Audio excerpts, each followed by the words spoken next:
Hai semua, perkenalkan, nama saya Suci Agustina. Video ini digunakan untuk memenuhi tugas konsep sains. Berikut merupakan materi praktikum yang akan saya lakukan. Yang pertama yaitu praktikum sifat benda. Di sini alat dan bahan yang diperlukan yaitu ada 1. Air, kemudian ada gelas takar, kemudian ada 1 buah gelas, kemudian ada mangkok cup, ada 1 buah cup, ada pewarna makanan, dan juga ada 1 buah wadah yang berbentuk kotak. Di sini kita akan membuktikan bahwa sifat zat cair adalah mengalir dari tempat yang lebih tinggi ke tempat yang lebih rendah.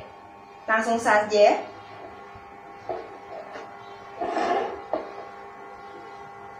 Gelas takar yang saya pegang di sebelah kanan posisinya lebih tinggi dari 1 buah gelas yang saya pegang di sebelah kiri.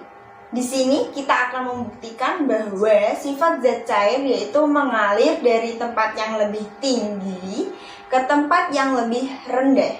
Langsung saja.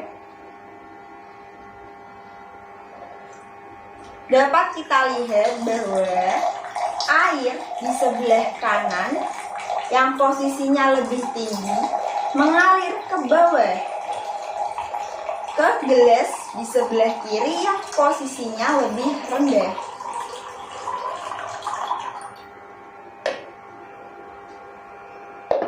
Jadi dapat kita ketahui bahwa air mengalir dari tempat yang lebih tinggi ke tempat yang lebih rendah. Jika teman-teman semuanya pernah pergi ke air terjun, pastinya kalian memahami sifat dari zat cair tersebut. Sifat zat cair yaitu mengikuti ruang atau wadah yang ditempatinya. Namun, pertama-tama kita perlu pewarna makanan agar air yang kita miliki dapat kita lihat secara jelas di wadah yang akan kita gunakan. Langsung saja. Pertama, tuangkan pewarna ke dalam gelas takar.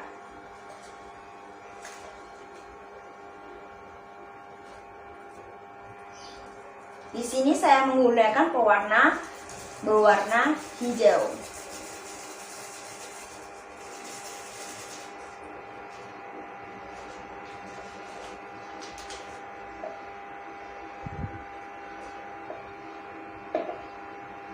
Langsung saja kita buktikan bahwa zat cair akan mengikuti bentuk dari wadah yang ditempatinya.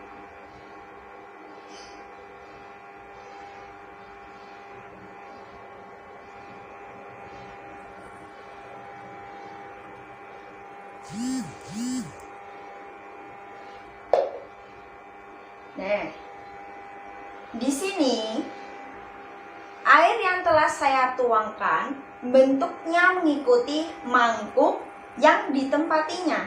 Dapat kita lihat bahwa air ini mengisi secara penuh dan mengikuti bentuk wadahnya. Bentuknya mangkok, jadi air tersebut pun berbentuk seperti mangkok juga. Lalu, bagaimana jika kita taruh air tersebut ke dalam sebuah cup? Apakah bentuknya akan tetap seperti mangkok atau seperti sebuah cup? Langsung saja kita lakukan percobaan. Kita tuangkan air yang di dalam mangkok ini ke dalam cup.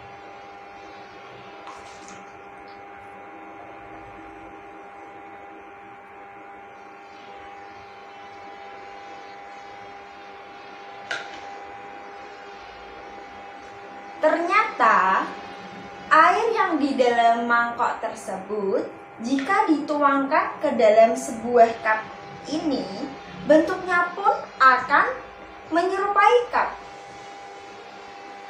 Lalu bagaimana jika kita tuangkan ke dalam sebuah wadah yang berbentuk kotak? Apakah bentuknya akan tetap seperti cup atau bentuknya seperti wadah yang berbentuk kotak? Langsung saja kita lakukan percobaan. Tuangkan secara hati-hati.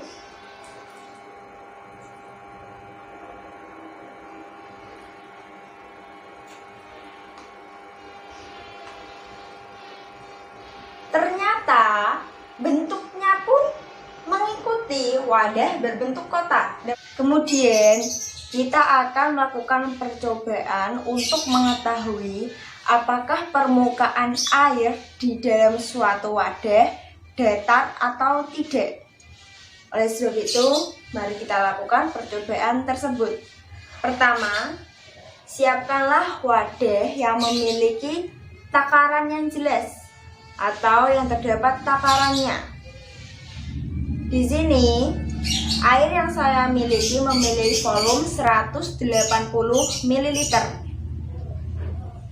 Kemudian, tuangkanlah air ke dalam wadah yang telah dipersiapkan.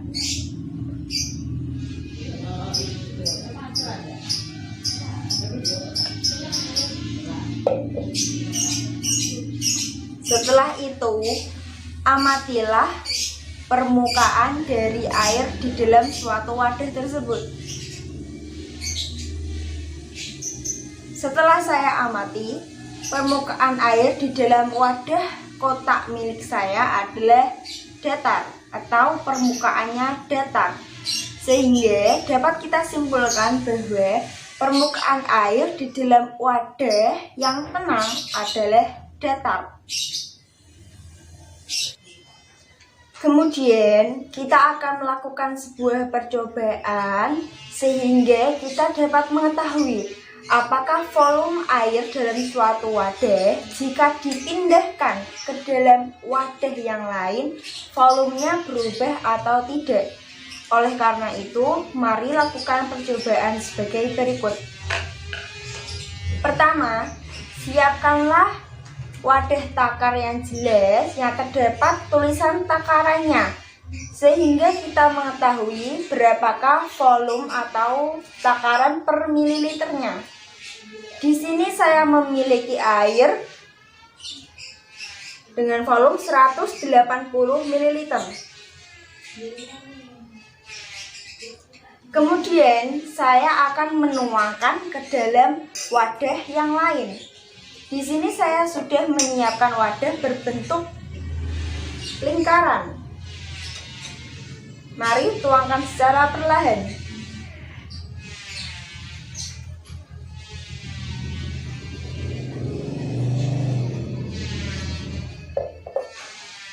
Setelah itu, untuk mengetahui apakah volumenya berbeda atau tidak, tuangkan kembali ke dalam wadah takar yang semula.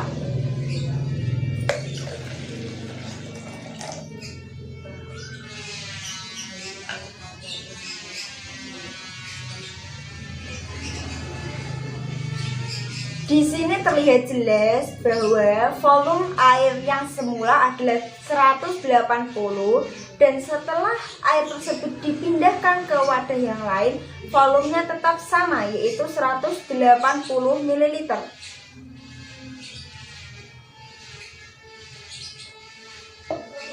Oleh karena itu, dapat disimpulkan bahwa volume air jika dipindahkan ke dalam wadah yang lain tidak akan mempengaruhi terhadap volume tersebut.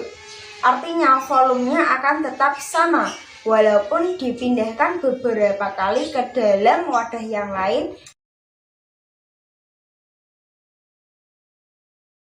Kemudian kita akan melakukan praktikum kedua, yaitu praktikum mengenai perubahan wujud benda.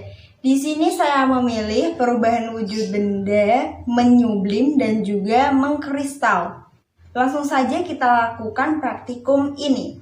Yang pertama adalah kita perlu mempersiapkan alat dan bahannya terlebih dahulu. Di sini ada es batu, kemudian ada kapur barus.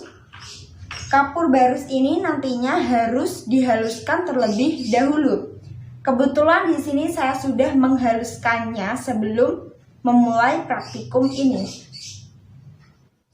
Seperti ini. Harus dihaluskan sehalus-halus mungkin agar tidak ada butiran-butiran kecil yang menggumpal. Kemudian kita perlu menyiapkan 2 buah gelas. Nah, gelas-gelas ini nantinya digunakan sebagai penyangga atau istilahnya sebagai tungku agar lilin di tengah ini dapat bekerja semaksimal mungkin. Kemudian ada 1 buah lilin, ada korek kayu, kemudian ada baskom. Nah, baskom ini nantinya digunakan sebagai penutup. Kemudian ada kaleng. Kaleng ini harus kosong dan juga bersih ya teman-teman.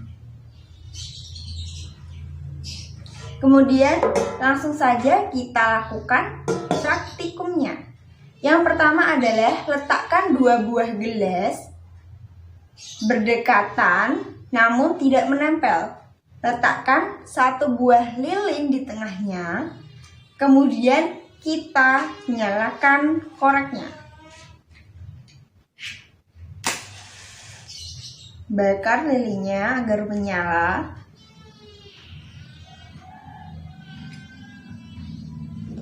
Setelah lilin menyala, letakkan kaleng ini di atas gelas ini. Letakkan secara perlahan. Pastikan apinya terus menyala. Setelah itu, masukkan kapur barus yang telah dihaluskan ini ke dalam kaleng kosong ini. Masukkan secara perlahan.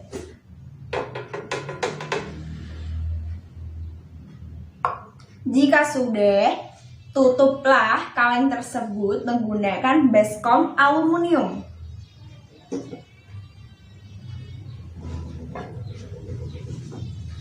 Jika posisinya sudah seperti ini, letakkan es batu di atas baskom.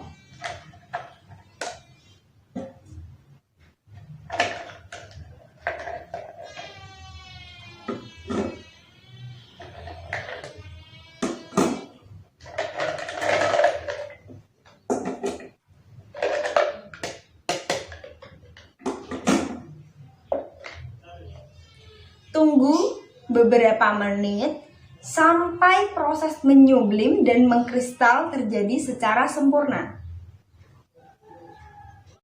Nah, seperti inilah penampakan api yang terus menyala untuk melakukan proses pengkristalisasi pada kapur barus tersebut. Kemudian kita menuju ke atas. Di sini terlihat jelas es batu yang saya masukkan tadi perlahan mencair karena adanya panas dari bawah, yaitu dari lilin yang terus menyala.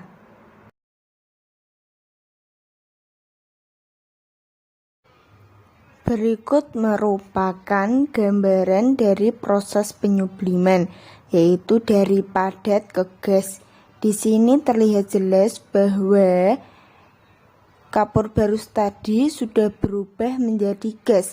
Terlihat jelas adanya uap-uap yang berwarna putih. Terlihat keluar dari celah-celah kaleng dan juga baskom.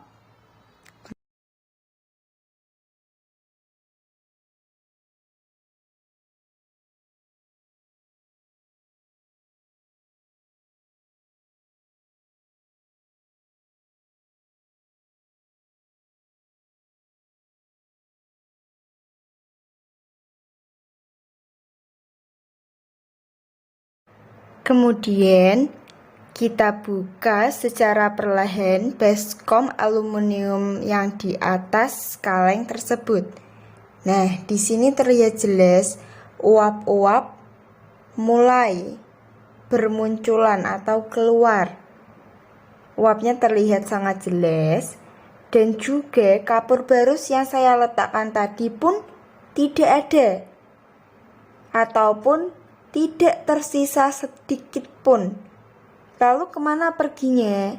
Nah, di sini terlihat jelas adanya kristal-kristal yang berada di selimut tabung tersebut atau di dinding kaleng. Di sini terlihat jelas bentuknya seperti salju. Nah, bisa diperhatikan bentuknya. Ini adalah baskom tadi yang kita gunakan untuk menutupi kaleng. Kita akan zoom lebih dekat agar kita dapat melihat jelas kristal-kristalnya.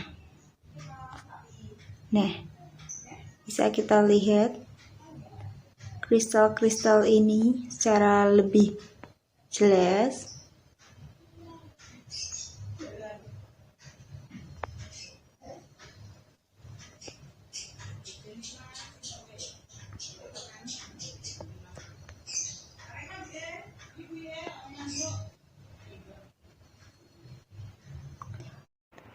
Teman-teman semuanya, perlu diingat bahwa kristal-kristal tersebut bukanlah air.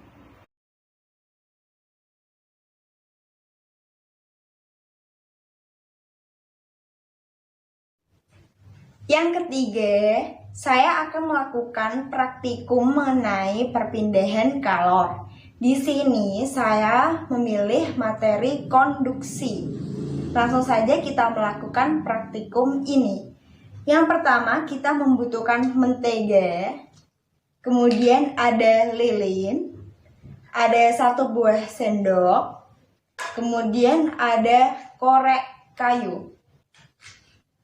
Langkah kerjanya yaitu yang pertama, nyalakan lilinnya terlebih dahulu.